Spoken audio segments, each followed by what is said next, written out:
할렐루야. 귀한 수요 목자 모임에 오신 여러분을 주님의 이름으로 환영합니다.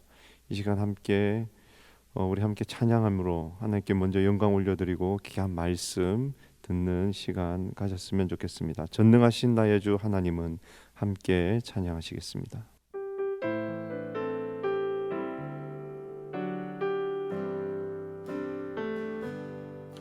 전능하신 나의 주 하나님은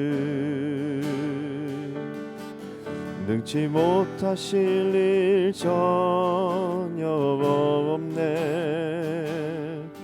우리의 모든 간구도 우리의 모든 생각도 우리의 모든 꿈과 모든 소망도 신실하신 나의 주 하나님은 우리의 모든 괴로움 바꿀 수 있네. 불가능한 일 행하시고 죽은 자를 일으키시니 그를 이길 자 아무도 없네.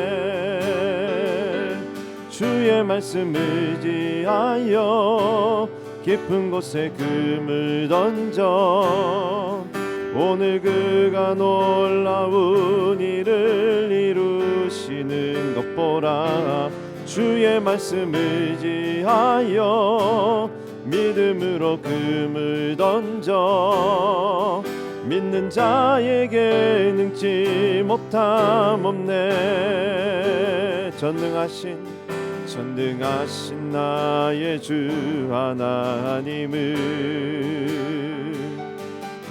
능치 못하실 일 전혀 없네. 우리의 모든 간구도 우리의 모든 생각도 우리의 모든 꿈과 모든 소망도 신실하신 나의 주 하나님은 우리의 모든 괴로움 바꿀 수 있네. 불가능한 일 행하시고 죽은 자를 일으키시니 그를 이길 자 아무도 없네. 주의 말씀 의지하여 깊은 곳에 금을 던져 오늘 그가 놀라운 일을 이루시는 것 보라. 주의 말씀 의지하여 믿음으로 금을 던져 믿는 자에게 능치 못함 없네. 주의 말씀 의지하여 깊은 곳에 금을 던져 오늘 그가 놀라운 일을 이루시는 것 보라. 주의 말씀 의지하여 믿음으로 금을 던져 믿는 자에게 능치 못함 없네. 믿는 자에게 능치 못함 없네. 믿는 자에게 능치 못함 없네.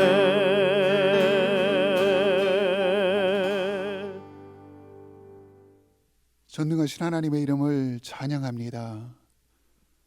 이 시간에도 하나님 말씀을 부여잡고 하나님 코로나의 깊은 바다 가운데 말씀의 그물을 던질 수 있도록 인도하여 주시니 감사합니다. 하나님 코로나 위기 가운데 우리에게 하나님 허락하여 주신 놀라운 은혜와 그 가운데 우리에게 허락하여 주신 하나님의 풍성한 열매를 거두는 저희 몸된 교회로 인도하여 주시니 진심으로 감사드립니다. 하나님 코로나 위기 가운데도 하나님 앞에 온전히 예배함으로 바로 설 수 있도록 역사하여 주시니 감사합니다. 하나님 감히 음부의 권세가 이기지 못하는 주님의 몸된 교회로 하나님 든든히 세워져 나아갈 수 있도록 인도하여 주옵소서. 하나님 이 기간을 통하여 우리가 정말 무엇이 중요한지 하나님 앞에 온전히 예배하는 것이 얼마나 중요한지 다시 한번 깨닫게 하여 주시니 감사합니다. 하나님 또한 이 기간을 통하여 양머리 사랑의 공동체가 얼마나 중요한지 다시 한번 몸소 깨닫게 하여 주시니 진심으로 감사드립니다. 하나님 하루속히 하나님 양머리 모임이 회복되어질 수 있도록 예전과 같이 풍성한 은혜 가운데 모일 수 있도록 역사하여 주옵소서. 다시 한번 우리 목자님들을 깨워 기도함으로 말미암아 우리가 정말 수요일 날 모여서 함께 기도한 것 같이 하나님 새로운 모임을 하나님 기대합니다. 우리 모든 목자님들 성령의 기름 부으심의 능력으로 함께하여 주시옵소서. 이 시간에 우리 박성근 담임 목사님 세우셔서 귀한 말씀 주실 텐데 하나님 우리가 먼저 그 말씀으로 체험받아 성령 충만함으로 귀한 사역 잘 감당하는 저희 모든 목자들 되어질 수 있도록 인도하여 주시옵소서. 감사하며 우리 구주 예수 그리스도의 이름으로 기도드리옵나이다. 아멘.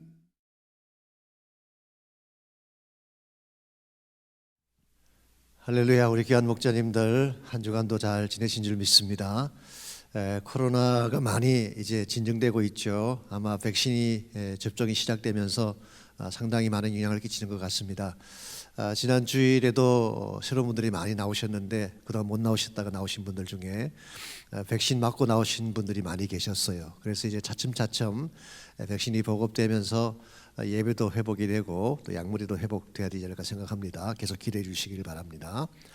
자, 오늘은 호세아서 10장 12절에서 15절까지 있는 말씀을 함께 보겠습니다. 호세아 10장 12절에서 15절 제가 봉독해 드립니다. 너희가 자기를 위하여 공의를 심고 인애를 거두라. 너희 묵은 땅을 기경하라. 지금이 곧 여호와를 찾을 때니 마침내 여호와께서 오사 공의를 비처럼 너희에게 내리시리라. 너희는 악을 밭가라 죄를 거두고 거짓 열매를 먹었나니 내가 내 길과 내 용사의 많음을 의뢰하였음이라. 그러므로 너희 백성 중에 요란함이 일어나며 내 산성들이 다 무너지되 살만이 전쟁의 날에 벳아벨을 무너뜨린 것 같이 될 것이라. 그때 어머니와 자식이 함께 부서졌도다.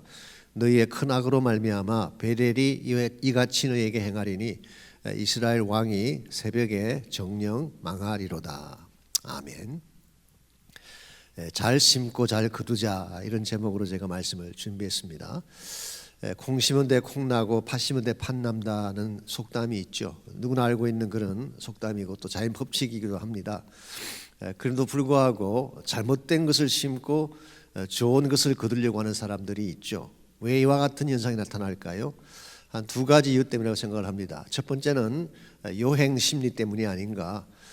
본인이 행한 것보다 더 많은 것을 얻고자 하는 것이 요행 심리죠. 그래서 투자는 하지 않고 심지는 않고 거두려고 하는 요행 심리, 이게 매입이 한 가지 이유일 것입니다. 그런데 이보다 더 큰 이유는 하나님을 인식하지 않기 때문에 그런 것입니다.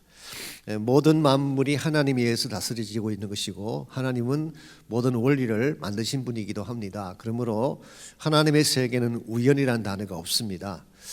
자연 법칙을 만드신 것도 하나님이 만드신 거죠. 그래서 자연의 모든 돌아가는 이 원리들이 하나님의 법칙대로 움직이는 것입니다. 그래서 심은 대로 거둔다고 하는 것도 하나님께서 만드신 자연 원리이기 때문에 이걸 여러분이 인식한다면 이 원칙을 따라야 되는 것입니다.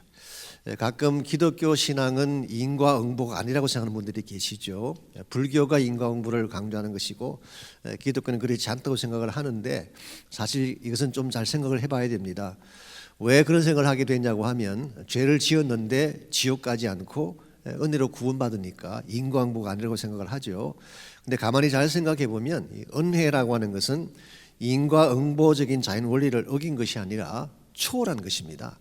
즉 죄에 대한 하나님의 응징을 공이라고 하죠. 공이라고 하는 것은 우리가 행한 그대로 갚는 것이 공입니다. 그런데 하나님께서 그 공의 집행을 우리에게 부과하는 대신 예수님께 부과한 것뿐입니다. 그래서 사실은 자연법칙을 어긴 것이 아니라 예수님이 대신 공의의 집행을 받으심으로 말미암아 우리에게 그것이 넘어가게 된 것이죠. 이런 면에서 십자가를 생각해 보면 하나님은 우리 은혜마저도 사실은 하나님의 자연 원리와 같이 가는 것을 알 수가 있습니다. 그래서 심은 대로 거둔다고 하는 것은 하나님의 공의를 말하는 것이고 하나님께서 만드신 원리입니다. 갈라디아서 6장 7절과 8절을 보시면 그래서 사도 바울은 이렇게 말씀하고 있죠. 스스로 속이지 말라. 하나님은 업신여김을 받지 아니하시나니 사람이 무엇으로 심든지 그대로 거두리라. 육체를 위해 심는 자는 썩어질 것을 거두게 되고 성령을 위해 심는 자는 영생을 거둔다. 그런 말씀이 나옵니다. 스스로 속지 마라. 그리고 하나님은 업신여김을 받지 않는다.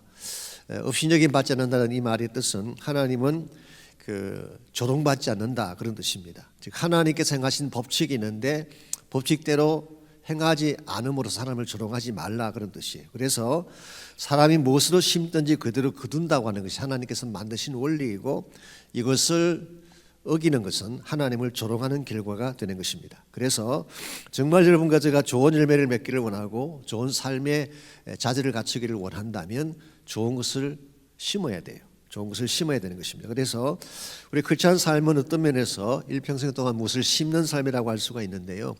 여러분은 무엇을 심으며 살고 계시는지, 과연 우리가 어떤 것을 심었을 때에 하나님이 기뻐하실 진짜 좋은 열매가 맺힐 수 있을지, 이것을 오늘 본문을 중심으로 함께 나눠보려고 합니다. 그래서 본문의 주제를 이렇게 잡았습니다. 축복된 열매를 거두려면 굳어진 마음밭을 기경하고 하나님이 기뻐하시는 바른 것을 심어야 한다. 그렇게 잡았습니다. 자, 본문으로 들어가셔서 1번 문제. 오늘 본문은 악을 심어왔기에 패망하게 된 이스라엘을 향한 말씀이다.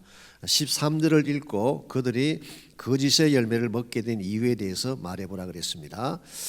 13절 보시면 너희는 악을 밭가라 죄를 거두고 거짓 열매를 먹었다 그렇게 기록이 되어 있죠. 악을 밭가라 그랬는데 사실 영어 성경 보게 되면 planted the wickedness, 악한 것을 심었다 그렇게 되어 있어요. 악한 것을 심고 reaped evil, 죄를 거둔 것입니다. 그래서 먼저 플랜트를 했고 플랜트한 결과가 죄라고 하는 것을 거두게 된 것이죠. 그런데 이 죄라고 하는 것은 결국 거짓 열매를 먹게 만드는 것이라는 것입니다. 그래서 그 결과 eaten the fruit of deception, 거짓의 열매를 먹게 되었다.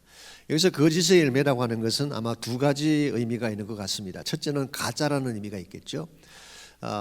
우리가 얻었던 어떤 열매를 먹었는데 실제로는 그것이 가짜 열매인 것입니다. 허무하고 헛된 열매란 뜻이죠. 두 번째 의미는 스스로 속은 열매다. 그렇게 해석할 수도 있습니다. 좋은 줄 알고 먹어봤더니 실제로는 독이 되는 열매였다는 뜻이죠. 그래서 우리가 악한 것을 심을 경우에는 항상 그 열매가 보기에는 좋아 보이고 화려해 보이고 아름다워 보이지만 실제로는 우리 스스로를 속이는 열매이고 가짜 열매라고 하는 것입니다. 자, 그렇다면 왜 이와 같은 일을 하게 될까요? 왜 악을 뿌리고 죄를 거두고 거짓 열매를 먹게 될까요? 그 이유가 13절 하반부에 나와 있습니다. 이는 내가 내 길과 내 용사의 많음을 의뢰하였기 때문이라 그랬어요. 내 길이라고 하는 것은 너의 방식을 말하는 것입니다. Depend upon your own way. 너 자신의 길, 하나님의 길이 아니라 너 자신의 길이 옳다고 믿기 때문이고 또 한 가지는 용사가 많다는 것을 의지했기 때문이다. 즉 너희들이 가지고 있는 군사력이나 너희들의 힘을 의지했다는 것입니다.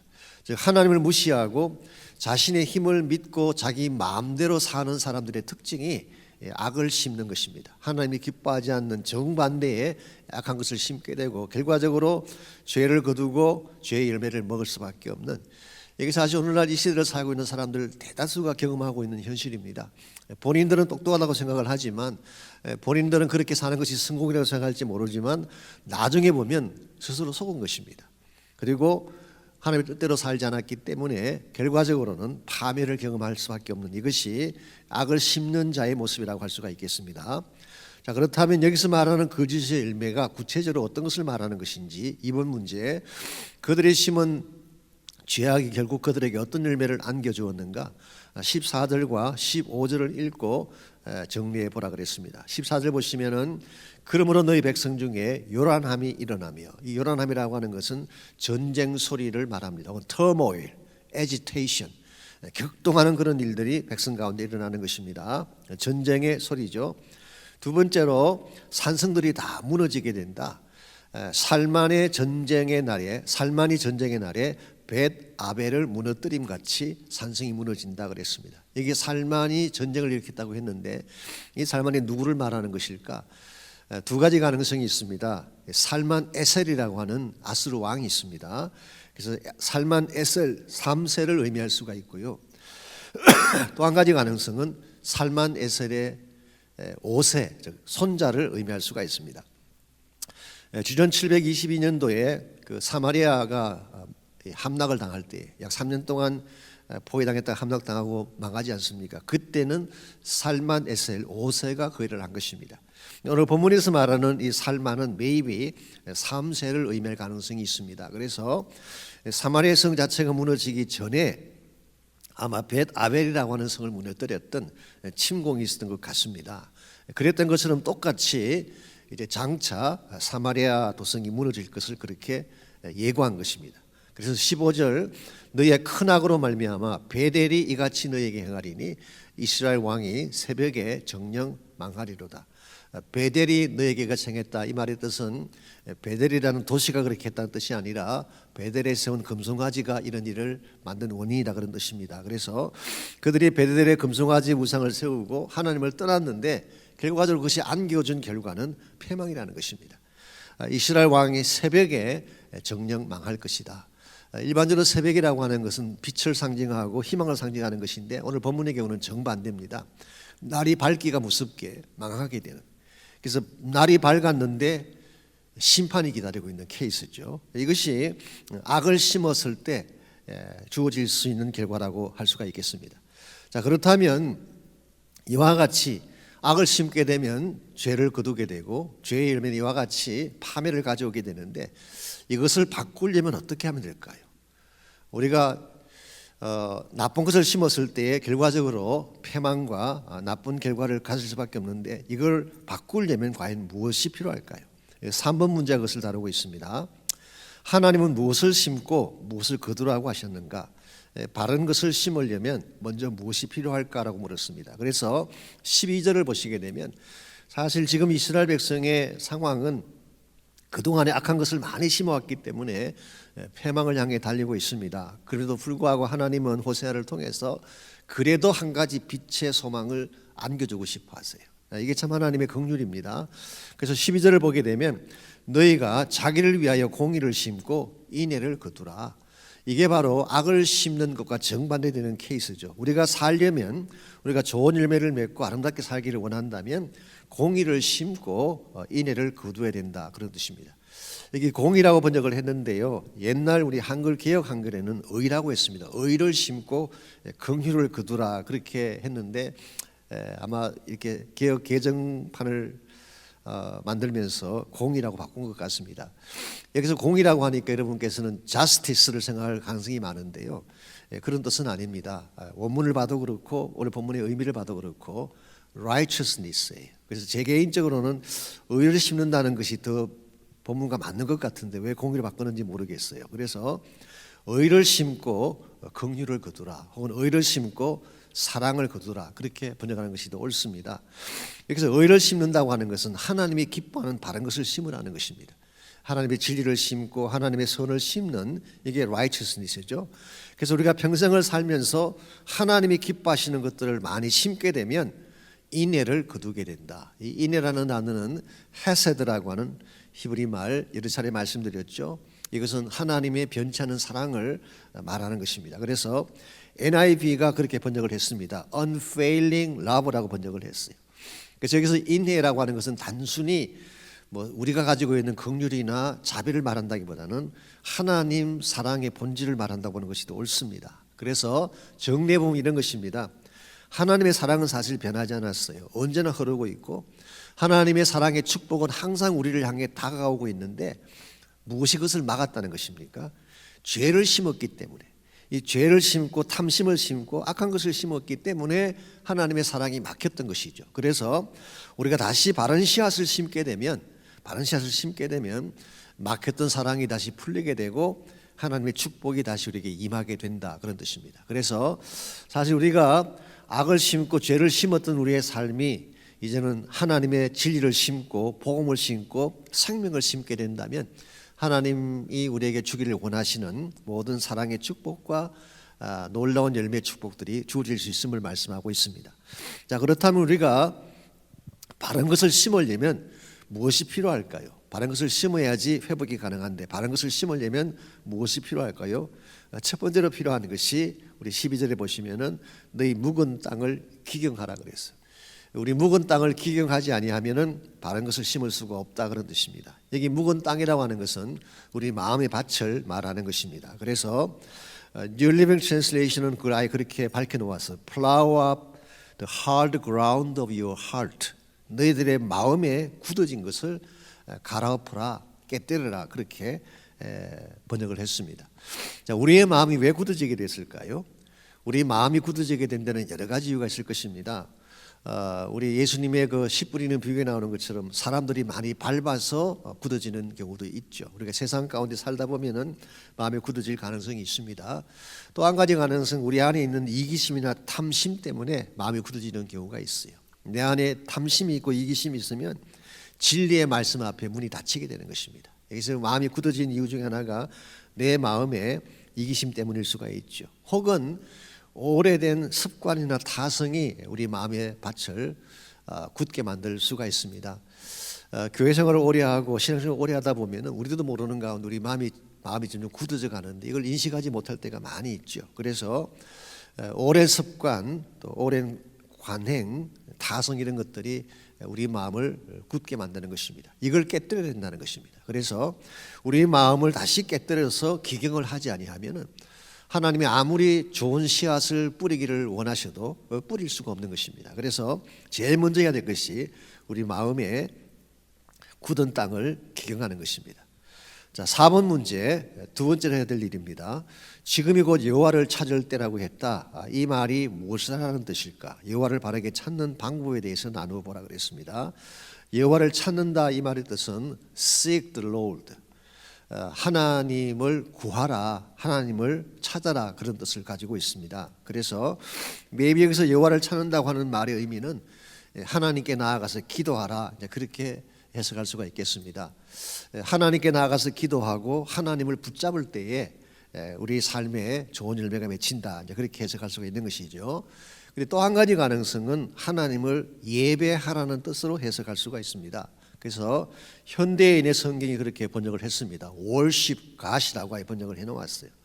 그래서 종합을 해보게 되면 그동안 하나님 없이 마음대로 살아왔고 하나님을 도외시하고 내 뜻대로 살아왔던 우리 인생이 다시 하나님께로 돌아가서 하나님을 예배하고 하나님 앞에 기도하고 하나님 자체를 구하게 되면 그때 우리 삶의 열매가 바르게 맺힐 수 있다 그런 뜻이에요. 성경에 의하면 하나님은 모든 축복의 근원이 되십니다. 그러므로 모든 복은 하나님부터 시작되는 것이기 때문에 이 복의 근원 되신 하나님을 떠난 상태에서는 어떠한 아름다운 열매도 맺을 수가 없습니다.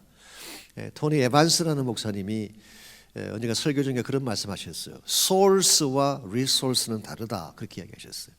이 source라고 하는 것은 모든 것의 근본 원인을 오리진을 말하는 것입니다. source는. resource라고 하는 것은 그 source에서 받아서 본인이 가지게 되는 경우에는 resource라고 말을 한다. 그래서 우리 모든 축복의 근원은 하나님이에요. 오리진은 하나님이에요.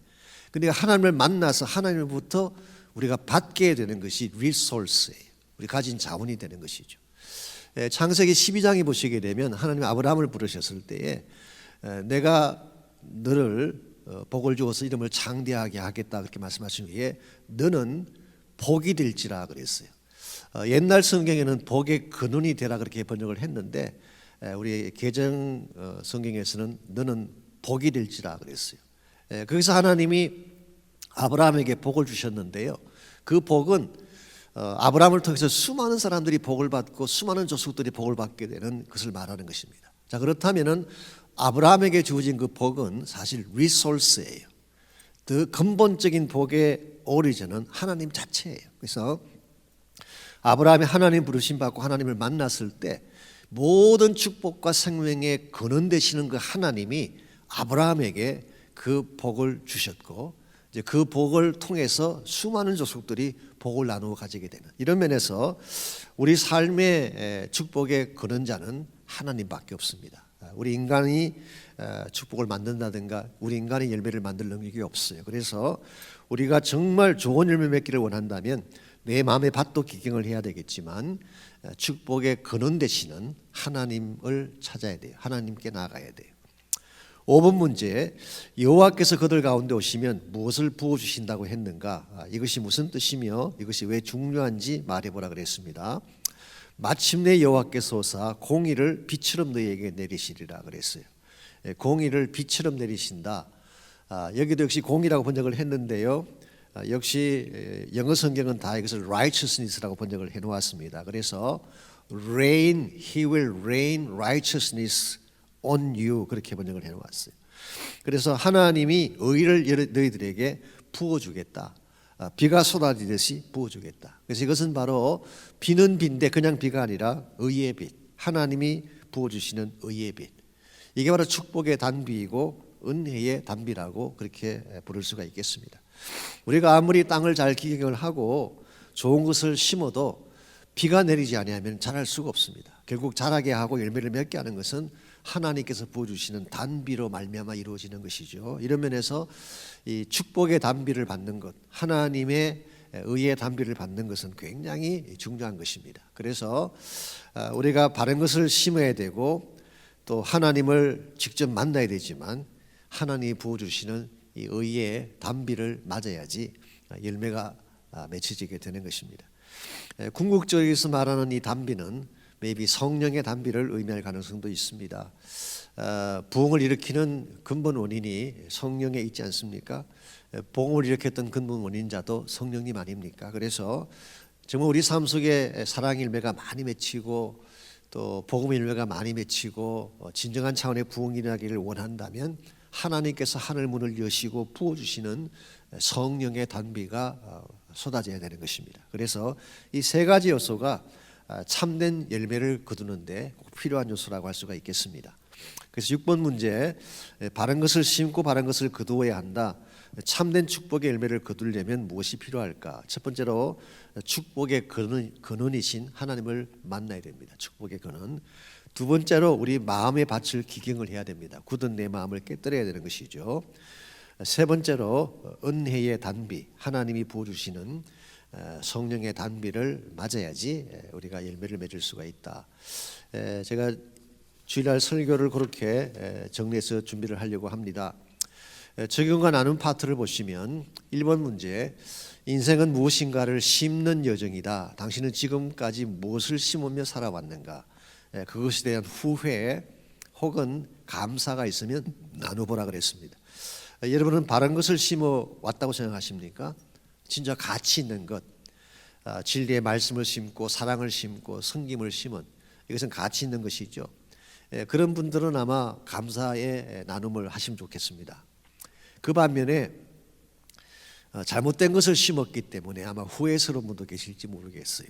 상처를 심어준다든가 악을 심어준다든가 되돌아보게 되면 우리가 심지 않아야 될 것을 심었던 케이스들이 많죠. 이런 것들에 대해서는 조금 후회에 대한 이야기를 나눠야 될지 모르겠어요. 사실 우리에게 주어진 인생의 시간이라고 하는 것은요, 정해진 것인데 그 기간 동안에 무엇을 심느냐에 따라서 여러분이 결국 남길 열매가 결정되는 것입니다. 그래서 많은 사람들이 참 아쉽게도 엉뚱한 것을 심느라고 인생을 낭비하는 케이스를 많이 봅니다. 진짜 심어야 될 바른 것들을 심어야 되는데 엉뚱한 것들을 심느라고 삶을 웨이스트할 때가 참 많죠. 이런 면에서 한번 여러분 자신을 다시 한번 되돌아보는 그런 시간이 되면 좋겠습니다. 2번 문제, 심은 대로 거둔다는 것은 누구나 아는 자연의 법칙이다. 그럼에도 왜 잘못된 것을 심을 때가 많을까? 자신의 생각을 나누어 보라 그랬습니다. 이미 설명드린 것처럼 요행 심리 때문이죠. 적게 심고 많이 먹으려고 하는.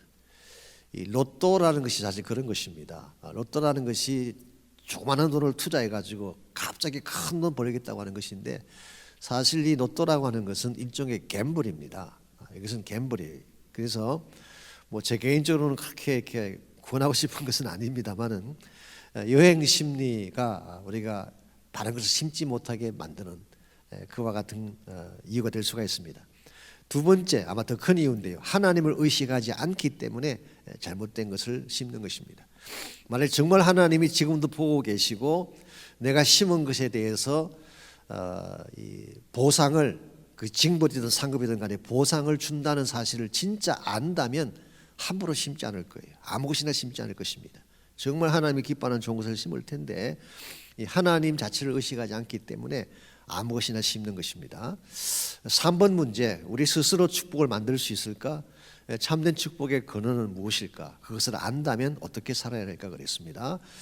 우리 스스로 축복을 만들 수 없습니다. 참된 축복의 근원, 오리진, 소스는 하나님 한 분밖에 없습니다. 우리가 이 사실을 안다면 우리가 어떻게 해야 될까요? 하나님을 꼭 만나야 돼요. 하나님과 관계를 맺어야 돼요. 그래서 하나님을 깊이 만나고 하나님과의 관계가 바로 이루어지게 되면 그때 하나님이 우리에게 주시는 리소스가 있어요. 이제 그걸 가지고 우리가 아브라함처럼 복을 나누어주고 많은 사람들에게 혜택을 끼치게 되는 것입니다. 이런 면에서 사실 축복의 근원이신 오리진이 되시는 하나님을 만나고 그분과 깊은 관계를 맺는 것은 굉장히 중요한 것입니다. 4번 문제, 묵은 땅을 기경하라고 했다. 이 말이 의미하는 바가 무엇일까? 왜 우리의 마음은 굳은 땅이 되는 것일까? 마음밭이 굳어지는 이유에 대해서 나눠보라 그랬습니다. 말씀드린 것처럼 탐욕이나 이기심이 내 마음을 굳게 할 때가 많습니다. 일단 내 마음속에 탐욕이 들어오면요, 다른 게 보이지가 않아요. 다른 게 보이지가 않습니다. 사람도 보이지가 않고 진리도 보이지가 않고 그래서 굳은 땅이 되는 것입니다. maybe 두 번째 이유는 타성 때문에 오랫동안 이 습관 때문에 굳어지는 경우가 있습니다. 그래서 신앙생활을 오래 하신 분들일수록 마음에 굳은 땅을 가질 확률이 많아요. 본인은 못 느끼지만 실제로는 마음이 굳어지는 경우가 참 많습니다. 그래서 웬만해서는 감동을 받지 않는, 울지도 않고 잘 웃지도 않고 웬만해서는 감동받지 않는, 이것이 굉장히 참 심각한 마음의 문제죠. 이와 같은 묵은 땅을 깨뜨려야 돼요.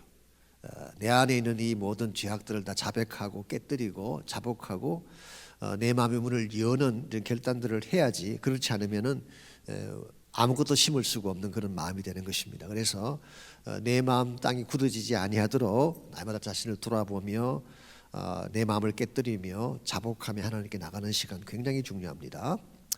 마지막 5번 문제, 어떤 열매이건 단비를 맞지 않고는 자랄 수 없다.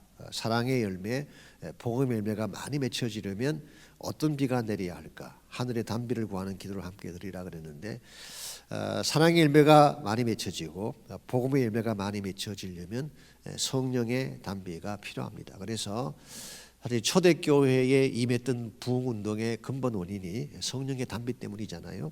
성령이 오시면서 복음운동이 일어나고 교회 운동이 확산이 됐죠. 그래서 오늘날도 마찬가지입니다.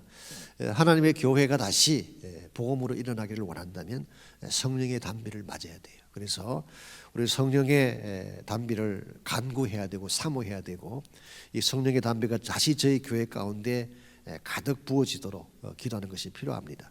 뿐만 아니라 여러분 마음속에 성령의 단비가 임해야지 마음에 진정한 열매들이 맺혀지는 것입니다. 사실 우리 마음이 굉장히 말라 있잖아요. 말라 있고 척박하게 변해 있는데 정말 마른 땅처럼 쩍쩍 갈라지는 밭들이 많습니다. 이와 같은 마음밭이 다시 성령의 열매를 맺는 밭으로 변하려면 성령의 단비를 맞아야 되는 것입니다. 그래서 내 마음속에 하나님의 성령의 임재를 간구하고 기름 부으심을 간구하고 나의 말라버린 심령 가운데 성령의 생수를 부어달라는 기도가 굉장히 중요한 기도입니다. 그래서 여러분께서 이 적용과 나눈 파트 양무리가 혹시 같이 이렇게 나누게 된다면은 마칠 때에 성령의 단비를 구하는 기도 함께 드리면 좋겠습니다. 기도 제목 첫 번째 기도는 성령의 단비를 내려주십시오. 우리 마음 가운데, 우리 가정 가운데, 우리 교회 가운데. 두 번째는 대면 예배와 양무리 사역을 위해서 기도하라 그랬습니다. 그래서 아까도 잠깐 말씀드렸지만 이제 대면 예배를 차츰차츰 이제 회복해야 될 그런 시기가 왔습니다. 그래서 우리 가능한 백신도 맞고 그리고 교회 나올 때는 꼭 우리가 마스크를 해야 됩니다. 마스크만 하면 거의 우리 감될 가능성이 없기 때문에 여러분 교회 나오시더라도 마스크를 하시고 나오고 모든 분들이 다 마스크를 하니까 괜찮을 것입니다. 그래서 대면 예배 회복을 위한 기도해 주시기를 바라고요. 코로나가 빨리 통제되고 또 우리 성도님들이 건강하고 안전하시도록 계속 기도해 주시기를 바랍니다. 또 한 주간 여러분 주 안에서 승리하시고 또 아름다운 열매를 많이 맺는 여러분 되시면 좋겠습니다. 제가 기도하고 마치겠습니다. 하나님 감사합니다. 우리의 마음이 굳어지고 상해버렸는데 우리 식은 마음 가운데에 하나님이 성령을 다시 부어주셔서 우리 마음 가운데 하나님이 기뻐하는 사랑의 열매, 복음의 열매, 진리의 열매가 많이 맺힐 수 있도록 은혜를 베풀어 주옵소서.